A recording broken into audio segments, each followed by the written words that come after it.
నా పేరు వచ్చేసి సుప్రీత్ కౌర్. నేను by profession X bank manager ని ఒక ప్రైవేట్ బ్యాంక్ లో నేను ఒక 10 years పని చేశాను. మా ఆయనతో పాటు ఈ బిజినెస్ బిల్డ్ చేస్తున్నాం ప్యాషనేట్ గా.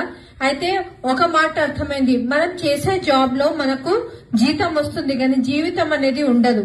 అది 10 years వర్క్ చేసిన తర్వాత మాకు అర్థమైంది. ఈరోజు చాలా మంది మనం అనుకుంటాం కంఫర్టబుల్ పొజిషన్ లో ఉన్నాము, మనకేమవుతుంది, మనకి ఏమైనా గానీ ఉంది కదా, జాబ్ ఉంది కదా అనుకుంటాం. కానీ మనము పని చేయలేని పరిస్థితుల్లో మన ఇంట్లో ఇన్కమ్ వస్తుందా అది ఆలోచించుకోవాలి. రైట్? అయితే మీకు ఎవరైతే ఈ ఆపర్చునిటీ ఇచ్చిండ్రో వాళ్ళు మన కోసం అంత కష్టపడి మన ఇంటికి వచ్చి వాళ్ళు చెప్పారు. వాళ్ళ మాట నమ్మండి. వాళ్ళ అబద్ధాలు ఎందుకు చెప్తారండి మన ఇంటికి వచ్చి? రైట్?